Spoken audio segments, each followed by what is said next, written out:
Rama merasa aneh, seolah-olah polisi tahu gerak-geriknya. Rama juga berpendapat pasti ada orang di timnya yang sengaja membocorkan informasi ke inspektur.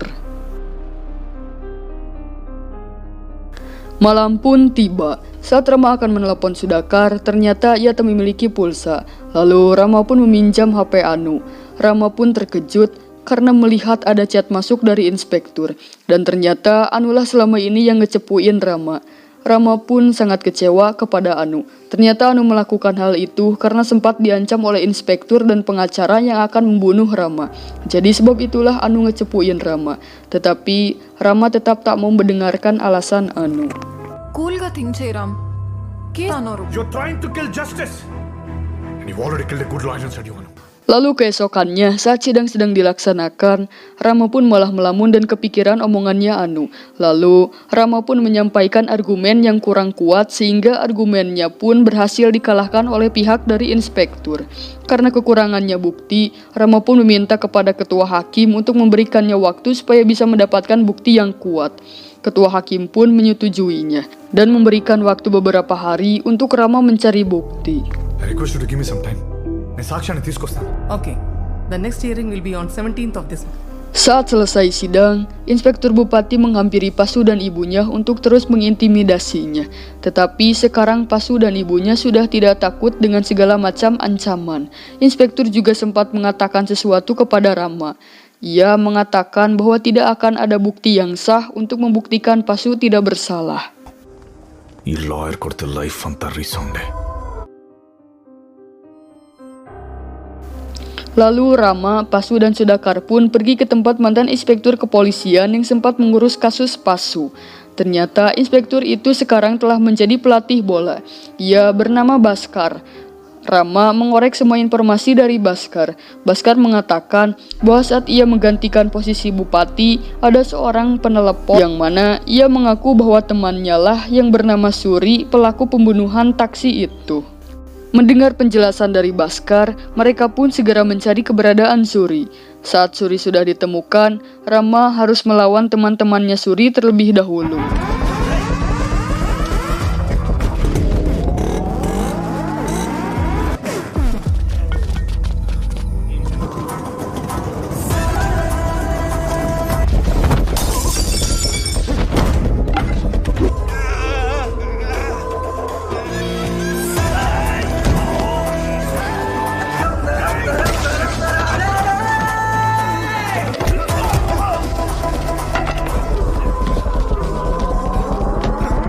Setelah tertangkap, Suri mengaku bahwa saat itu Suri bekerja dengan inspektur bupati untuk merampok uang dan perhiasan.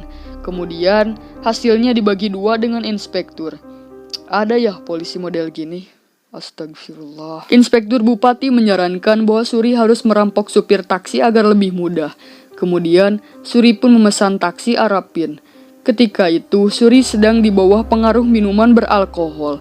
Singkat cerita, karena Arapin melawan, secara tidak sadar Suri pun malah menikam si supir taksi itu. Setelah itu ia pun melarikan diri. Setelah supir taksi itu tewas dan polisi juga sudah di TKP, Inspektur Bupati sudah mengetahui bahwa itu dilakukan oleh Suri, anak buahnya.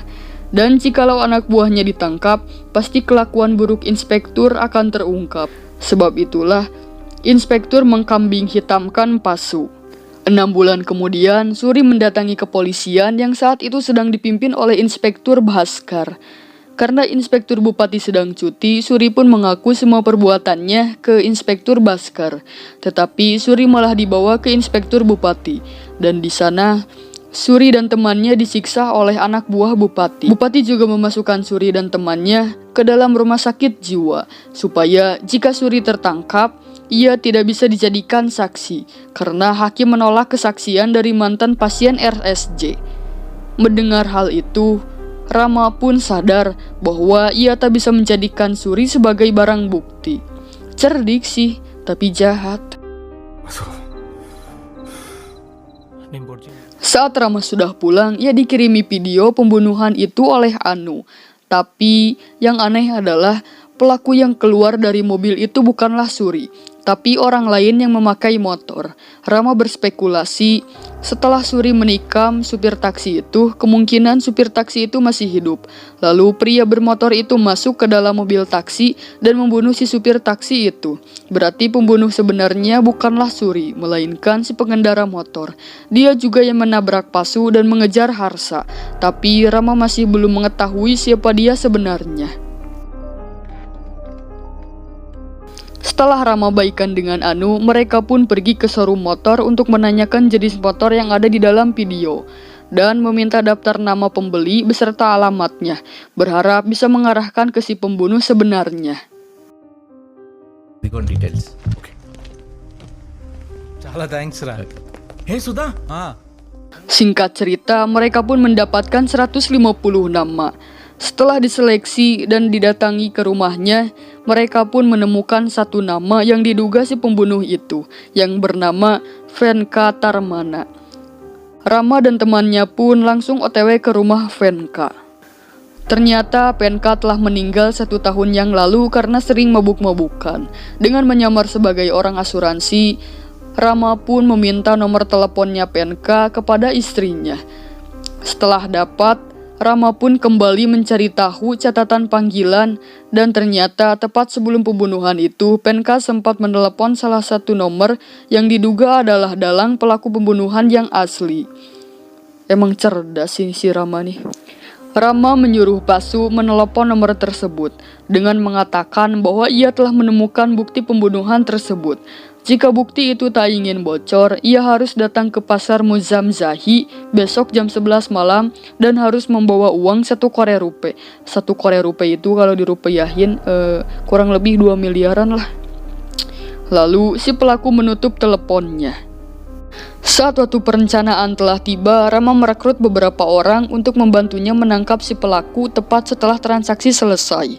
Orang-orangnya Rama disebar di beberapa titik supaya lebih mudah dalam penangkapan.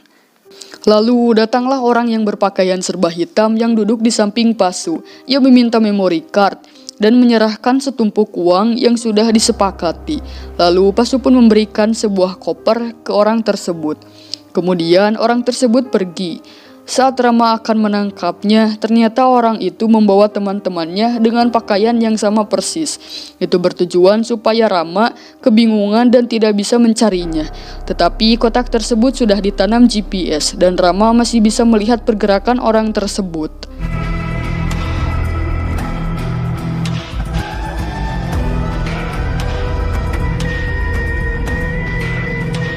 Towards Chudi Bazar వెళ్తున్నాడు sir. Burgi Chowk వెళ్తున్నాడు sir. Keep tracking. Yes. Orang tersebut berhasil diketahui dan dikejar sampai ke atap gedung. Tetapi sayangnya tas tersebut sudah tidak ada. Tas itu sudah dibawa si pelaku yang asli dengan menggunakan drone di salah satu tempat. Namun saat kotak tersebut dibuka, ternyata isinya adalah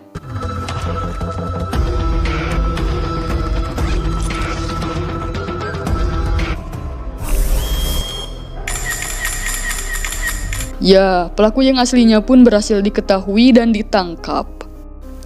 Keesokannya, Rama menghampiri Pasu yang sedang menggambar dirinya.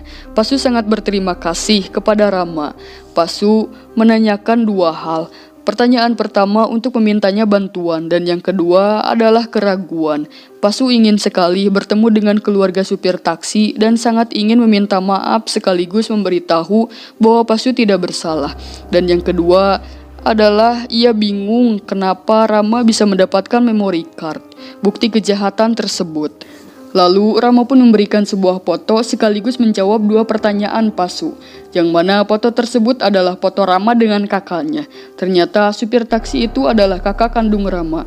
Dari awal Rama sudah tahu bahwa Pasu bukanlah pelaku sebenarnya, tetapi pada saat itu Rama tidak berdaya. Rama harus mencari tahu selama 8 tahun pelaku pembunuhan yang asli sebenarnya. Terlihat juga kenangan masa kecil Rama dengan kakaknya dan betapa kehilangannya Rama saat kakaknya sudah tiada.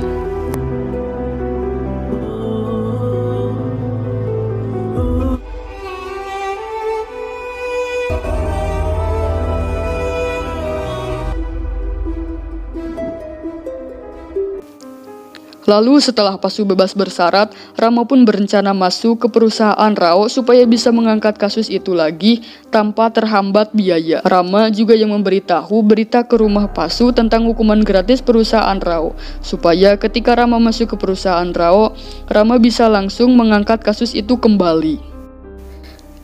Kembali ke Rama yang sedang melaksanakan persidangan, dan pembunuhan yang aslinya adalah Pali Bhaskar, mantan inspektur kepolisian. Rama juga tidak tahu bahwa Pali selama ini mencari memory card.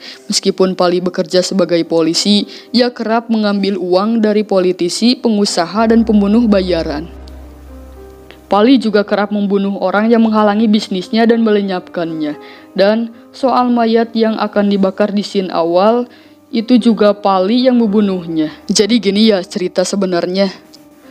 Petugas pemakaman yang sering membantu membakar para mayat sengaja merekam hal tersebut kemudian diserahkan ke Arapin, seorang informasi polisi yang bekerja sebagai supir taksi.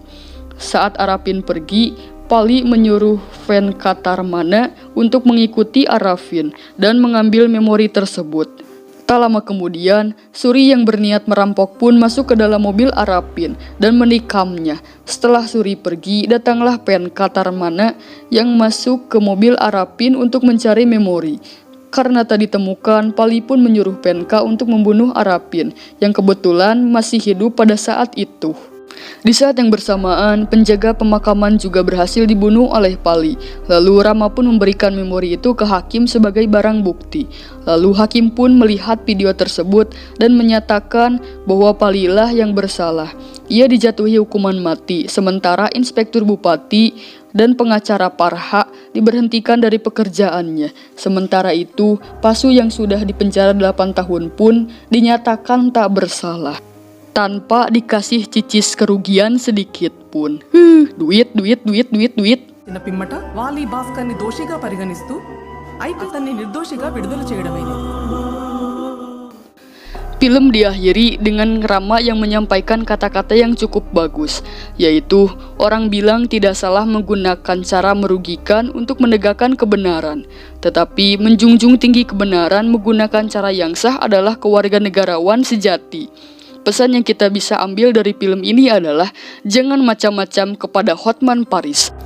Jika kalian bertanya-tanya, kok inspektur bupati dan pengacara Parha gak dipenjara sih? Ya karena menurut saya sih gak ada bukti kuat dan saksi bahwa inspektur juga bersalah. Dan jikalau Suri mengaku bahwa dirinya bekerja sama dengan inspektur bupati juga gak ada gunanya, karena sebelumnya Suri juga pernah dimasukkan ke rumah sakit jiwa.